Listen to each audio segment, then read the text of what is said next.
अध्याय 5 श्लोक 10 भागवत गीता। ब्रह्मन् आध्याय कर्माणि संगम त्यक्त्वा करोति यः लिप्यते न स पापेन पद्मपत्रम् इवाम्भसा।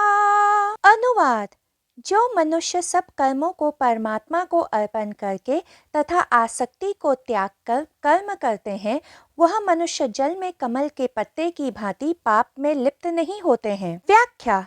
इस श्लोक में योगेश्वर श्री कृष्ण फिर एक बार अर्जुन से कह रहे थे कि जो मनुष्य अपनी समस्त कर्म परमात्मा को समर्पित करके फल की आसक्ति को त्याग केवल कर्म को जीते हैं, वह मनुष्य कमल के पत्ते की भांति जल में रहते हुए भी जल से पाप से लिप्त नहीं होते हैं।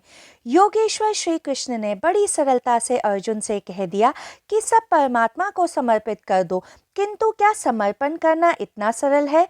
नहीं, क्योंकि मनुष्य का झुक जाना या घोषित करना कि मैंने समर्पण कर दिया है, समर्पण नहीं होता है। समर्पण का अर्थ है अस्तित्व की विशालता में, जीवन की असीमता में वापस गिरना।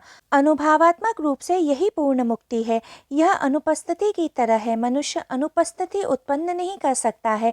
मनुष्य प्रकाश तो उत्पन्न कर सकता है, परंतु अंधकार नहीं उत्पन्न कर सकता है। जब मनुष्य प्रकाश के स्रोत को बंद कर देता है, तब उसे अनुभव होता है कि अंधकार सदैव व्याप्त है। किंतु जिस संसार में हम रहते हैं, उसने सदैव मानव को जीतना सिखाया है। जीत की आवश्यकता स्वयं को खोने के मौलिक भय से आती है। इस भय का कारण दृढ़ता से अपनी भौतिक शरीर से जुड़ाव तथा केवल उसे ही अपनी पहचान मानना है, क्योंकि किसी भी अन्य भौतिक वस्तु की तरह भौतिक होने के कारण मानव शरीर सीमित तथा अपर्याप्त है। मानव अपने चारों ओर बिखरे अस्तित्व की विशालता को देखते हुए स्वयं को बहुत छोटा तथा भयभीत अनुभव करता है। अपने भय को संभालने में असमर्थ मानव अपने इस भय पर काबू पाने के लिए तथा बड़ा सिद्ध होने की कोशिश में अधिग्रहण तथा दूसरों पर विजय प्राप्त करना चाहता है। हालांकि यदि आप उस परम को जानना चाहते हैं तो एकमात्र मार्ग समर्पण है, विजय नहीं। किंतु तार्किक बुद्धि के लिए समर्पण अपमानजनक है। समर्पण इसलिए भी भयावह है क्योंकि इसका अर्थ है संपूर्ण विघटन। समर्पण एक निश्चित अनुभूति से ही घटित होता है।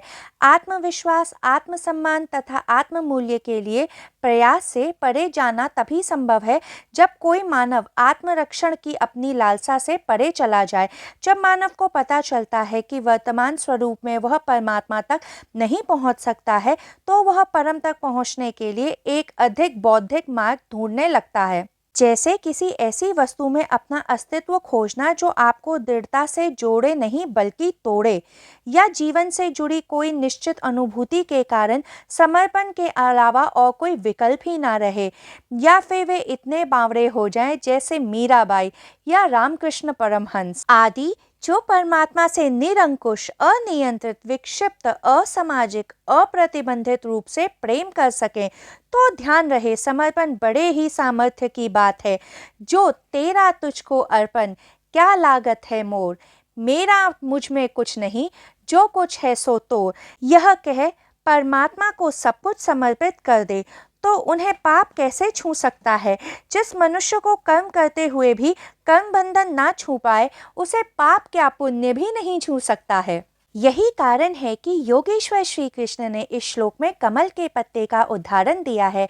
जो कमल का पत्ता होता है, वो स्वच्छ पानी में रहे अथवा गंदे पानी में, उसे दोनों ही पानी छू नहीं पाते हैं। यही उसकी विशेषता होती है कि वह पानी की पहुंच से परे हो जाता है। वैसे ही जो मनुष्य अपने संपूर्ण कर्म परमात्मा को समर्पित करते हैं, उन्हें ना कर्म छू पाते हैं और ना ही उनसे उत्पन्न होने वाले पाप या पुण्य।